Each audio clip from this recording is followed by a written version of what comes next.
State bank of Pakistan के मुताबिक बैरून मुल्क मुकीम पाकिस्तानियों ने अक्टूबर में $2.5 अरब पाकिस्तान भेजे। हमारे जो बच्चे डॉक्टर हैं, इंजीनियर हैं, साइंटिस्ट हैं, मैनेजर्स हैं, लेबरर है, टैक्सी ड्राइवर है, ट्रक ड्राइवर है, कंपनियां चला रहे हैं, भर भर के वो पैसा वहां कमाते हैं और इंडिया भेजते हैं। पैसा ही पैसा होगा। अच्छा, हम लोग अपने मुल्क के साथ इस चीज को लेकर लॉयल क्यों नहीं? हम अगर वहाँ कमाते भी हैं तो मुल्क में वापस नहीं भेजते, या फिर हम इलीगल तरीके से भेजते हैं, लीगल हम नहीं अपनाते। इस वक्त इंडिया 125 बिलियन डॉलर्स के ना उनके रेमिटेंसेस आ रहे हैं। तो मोदी के ऊपर इतना ट्रस्ट अवाम का हो गया है कि वहाँ पर बढ़ रही है रेमिटेंस, और दुनिया में सबसे ज्यादा इस टाइम सबसे ज्यादा इंडिया की रेमिटेंस हुई है। जी, उनके जो प्राइम मिनिस्टर है मोदी है, वो उनकी दिल की धड़कन है, यानी कि वो जो जिस बेस पे वो चलते हैं ना उसकी वो नुमाइंदगी कर रहा है। वो डे बाय डे इतनी उनकी तरक्की होती जा रही है, लेकिन हमारी पेमेंट आने के दूसरे तरीके हुंडी के जरिए इस्तेमाल करते हैं। लेकिन वो अपने मुल्क के साथ लॉयल है, वो डायरेक्ट बैंक के थ्रू पैसे भेजते हैं अपने मुल्क के अंदर, अब ताकि गवर्नमेंट को फायदा हो। हमारे डायरेक्ट पैसे क्यों नहीं आते? और अगर हम पाकिस्तान की बात करें, हमारे पूरे पाकिस्तान में इस वक्त जो हमारे खजाने में सिर्फ 4, कोई कहता है 6 बिलियन, अगर हम कहते हैं चलो $6 बिलियन ही पड़े हैं, आप फर्क देख लें हमारे पूरे पाकिस्तान की कमाई और इंडिया के जो लोग हैं जो बाहर है उनकी कमाई दे। हम 22 करोड़ भिखारी हैं। मैंने जब है ना ये देखा ना कि $125 बिलियन रेमिटेंसेस आया है, पाकिस्तान का टोटल बजट $330 बिलियन का है। जलवा है हमारा। अरे काम हमने खुद खराब किए हैं, अपने मुल्क को खुद आज इस नुक्ते पे हम लेके आए हैं, किसी और का कसूर नहीं है। ये हिंदुस्तान ने हमारे खिलाफ नहीं किया, ये को अमेरिका ने हमारे खिलाफ नहीं किया, ये को अफगानिस्तान ने हमारे खिलाफ नहीं किया, ये हमने खुद किया। ये बड़ी अच्छी बात कही है। नमस्कार दोस्तों, स्वागत है आपका आपके चैनल EFC to Z में। दोस्तों, भारत के जो नागरिक विदेश में रहते हैं, जॉब करते हैं, कारोबार करते हैं, कुछ भी करते हैं, लेकिन वो अपना पैसा हमारे देश के लिए जरूर भेजते हैं।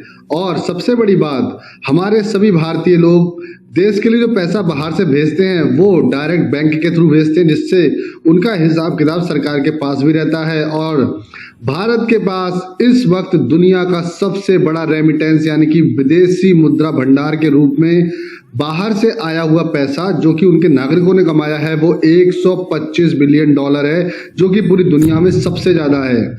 इस खबर के सामने आने के बाद पाकिस्तानी मीडिया में जैसे मातम सा छा गया है, क्योंकि वहां के नागरिक पाकिस्तान में पैसा नहीं भेजते, और जो भी थोड़ा बहुत पैसा आता है तो उसकी कीमत है केवल $2.5 अरब, यानी कि $2.5 अरब के केवल उसकी कीमत है। ये खबर पाकिस्तानी मीडिया को बहुत रुला रही है, क्योंकि भारतीय भर भर कर पैसा अपने देश में भेजते हैं, अपने परिवार वालों के लिए भेजते हैं, और वो भी नंबर 1 तरीके से। वो किसी इलीगल तरीके से पैसा नहीं भेजते, इसलिए सरकार को उससे फायदा होता है और भारत का उससे मुद्रा भंडार भी बढ़ता है। और इस साल सबसे ज्यादा पैसा भारत के अंदर आया है, भारतीयों के द्वारा कमाया हुआ पैसा।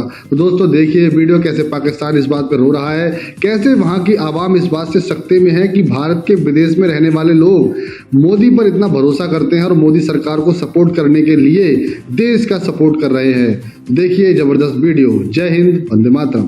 पे पाकिस्तान की अगर बात करें तो पाकिस्तान में ट्रस्ट ये तबाही का वर्ल्ड रिकॉर्ड बन गया पाकिस्तान। मैं आपको थोड़ा एक्सप्लेन कर रहा हूँ, आप समझे। वो ये कह रहा हूँ कि जब किसी कौम के लीडर सिंसियर नहीं होते, जैसे इमरान खान साहब इस टाइम इक़्तिदार में नहीं है, लेकिन वो इक़्तिदार के लिए तमाम जायज़ नजायज़ हरबे अमरीकी बयानिया, साइबर, वो जितने भी मामलात उसके फंडिंग केस, उनसे बचने के लिए नेगेटिव फायरिंग का वाकया, उसकी आज तक FIR के लिए वो रिपोर्ट भी नहीं दे सका। मैं बात ये कर था इंडिया का क्या है, रीजन बता रहा हूँ। वहाँ पे सबसे बड़ी बात होती है जब आप मुल्क के साथ मुखलस होते हैं, जैसे वहाँ पे कांग्रेस अपोजिशन में है, वो कौमी इशू पे शरारती तमाशबीनी वाला काम नहीं करते, उसकी वजह से वहाँ के डिपॉजिट भी बढ़ रहे हैं, उनकी कोरोना के बाद भी जो तरक्की की शरारत, इकोनॉमी भी 5वें नंबर वो ऊपर ही गई। यस, तो अगर यही कौम में हमारे में लीडरों में ये शर्म आ जाए तो वो ये यहाँ भी बेहतरी आ सकती है। अच्छा, देखने में ये आ रहा है, ठीक है, पैसे ओवरसीज काम भेज रहे हैं, समझ आ रही है, लेकिन यहाँ पाकिस्तानी जो बिजनेसमैन पाकिस्तान में काम कर रहे हैं वो अपना बिजनेस दूसरे कंट्रीज में लेकर जा रहे हैं। कोई बांग्लादेश जा रहा है, कोई यहाँ से, कोई मतलब कहीं चाइना जाके बिजनेस कर रहा है, पाकिस्तान से बिजनेस जाता जा रहा है। पाकिस्तान में डे बाय डे कम क्यों होती जा रही है? क्या वजूहत है? बाहर जो रहते हैं फॉरेन पाकिस्तानी, क्या उनका ट्रस्ट नहीं रहा पाकिस्तान के ऊपर? क्या वजूहत है? नहीं, ऐसी तो ज़्यादा इशू नहीं है। जो फैमिली बेस आप समझें, होम रेमिटेंसेस जो हैं वो तो जिनकी फैमिलीज ऑलरेडी यहाँ पे हैं वो तो एज इज़ चल रही हैं, वो तो सिमिलर है। और जो बिज़नेस से रिलेटेड हैं उसमें कह सकते हैं कि हो सकता है अनसर्टेनिटी जो है यहाँ पे उसकी वजह से कोई जो अप डाउन जो चल रहा है उसकी वजह से हो सकता है वो कमी आई हो उसके अंदर। अदरवाइज होम रेमिटेंसेस जो है ना वो तो उनमें ऐसा कोई इशू नज़र नहीं आता। अगर इशू नहीं है तो फिर कम क्यों हुआ लास्ट के टाइम से? वही बता रहा हूँ ना कि जो जिनकी फैमिलीज यहाँ पे रिजाइड कर रही हैं, जो फॉरेनर गए हुए हैं, ओवरसीज़ पाकिस्तानी जो गए हुए हैं, तो वो अपनी फैमिलीज़ को जैसे एक्सपेंस के लिए जो आपको रेमिटेंस भिजवाते थे वो एज इज़ आ रही हैं, उसमें तो कमी नहीं हो सकती बल्कि ज़्यादा ही इजाफा ही हुआ। मैं आपको बात कर रहा हूँ, डे बाय डे हर साल बढ़ता है, इस साल कम क्यों हुआ? क्या पाकिस्तानी डायरेक्ट इनकम नहीं बेचते या हुंडी के जरिए बेचते हैं? क्या करते हैं क्या नहीं? हमारी सरकारी जो हमारे जितने भी अदारे हैं आप देख लें, उसमें मतलब कि करप्शन के अलावा कोई काम नहीं है। आप छोटे से छोटा काम भी आप अगर किसी को मतलब कोई काम करवाना चाह रहे हैं ना, वो सबसे पहले आपको वहाँ पर उनके साथ करप्शन में शामिल होना पड़ेगा, उसके बाद जाकर मतलब आपका काम होगा। तो ये हमारा जो पाकिस्तान है बहुत मुश्किल है। बताती चलूँ कि हमारे जो रिजर्व थे वो 32 बिलियन डॉलर्स के थे, अब वो 8 बिलियन डॉलर्स के रह गए। इंडिया की बात करें तो इंडिया में 800 बिलियन डॉलर्स के रिजर्व हैं इस टाइम। आप देखिए, बेशक उसकी मार्केट बहुत बड़ी है लेकिन फिर भी उन्होंने इतने रिजर्व अपने इकट्ठे किया। इवन अगर मैं बात करूँ स्टॉक एक्सचेंज की, सबसे ज़्यादा इस साल उनके स्टॉक एक्सचेंज की जो है रेटिंग ज़्यादा हुई है। हमारी हम देखें तो हमारी तो इम्पोर्ट ही नहीं ख़त्म होती, एक्सपोर्ट क्या करेंगे। उन्होंने तो मेक इन इंडिया पे इतना काम किया कि आज दुनिया उनके प्रोडक्ट्स यूज़ कर रही है और हम चाइना पे अभी भी अलाए हैं। बेसिक मेरी जो ज़ाती जो राय ये है कि मतलब कि मैं वैसे अब अपनी ज़ाती राय दे रहा हूँ, इमरान खान एक पाकिस्तान के लिए एक वाहिद उम्मीद है, ठीक है। उस बंदे की कोई प्रॉपर्टी ना बाहर है ना पाकिस्तान में, और जितनी है उसने कहा जब मैं मर जाऊंगा ना तो ये सारा मतलब शौकत खान के लिए मैं इसको कर दूंगा। अब इमरान खान, मेरी ज़ाती राय है कि इमरान खान के अलावा बाकी जितनी भी सियासत है वो बिल्कुल फारिग है। आपने प्रॉपर्टी की बात की है ना, तो इमरान खान ने ये बात कही थी कि हमारे जो हुक्मरान हैं, हमारे हुक्मरानों की बाहर जायदादें हैं। इवन कि उनकी काफ़ी ऑडियोज भी लीक हुई। फिर उन्होंने जो है हमेशा अपनी हर स्पीच के अंदर इंडिया का जिक्र किया। क्या लगता है क्यों? उन्होंने यहाँ तक कहा कि नरेंद्र मोदी की आज तक कोई बाहर जायदाद नहीं। उसके बाद हमारी बर्बादी का जिम्मेदार न यूएस है न भारत है।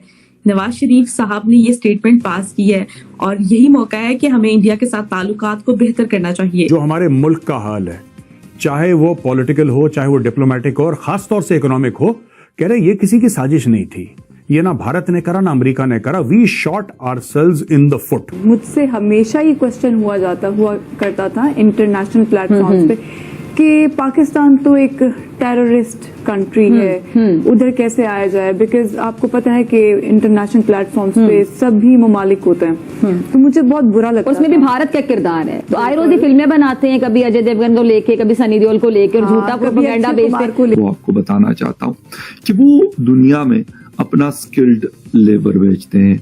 वो ऐसा नहीं है कि कोई अनपढ़ है, उनको कोई नौकरी इंडिया में नहीं मिल रही तो कहे यार चलो इसको दुबई भेज दो, नौकरी नहीं मिल रही इसको कतर भेज दो, नौकरी नहीं मिल रही इसको सऊदी अरेबिया भेज दो। मतलब इस तरह की कुछ चीजें वो नहीं करते। हमारे यहाँ क्या है कि कोई भी अगर लोग हैं तो मोस्टली मैंने देखा अनफॉर्चुनेटली, क्योंकि अगर स्किल्ड जाते हैं तो स्किल्ड वहां पे बहुत अच्छा पैसा कमाते हैं, इसमें कोई शक नहीं है, और मुल्क को भी फायदा होता है और जो लोग गए होते हैं उनको भी फायदा होता है। लेकिन जब हम अनस्किल्ड लोगों को वहां पे भिजवाते हैं और फिर बहुत सारे मसले मसाइल होते हैं, ट्रैफिक के, लैंग्वेज के, फिर उन लोगों के साथ डील करने में बड़ी सारी प्रॉब्लम्स हमें फेस करनी पड़ती है। तो ये वो चीज़ें हैं जिसकी वजह से फिर बजाय इसके कि हमारे लिए फ़ायदा हो, मज़ीद प्रॉब्लम्स आती हैं। दोस्तों, आपको ये वीडियो कैसा लगा? इस वीडियो को लाइक कीजिए, शेयर कीजिए, सब्सक्राइब करना ना भूलिए आपके चैनल EFC टू जेड को। मिलते हैं अगली वीडियो में। जय हिंद, वंदे मातरम।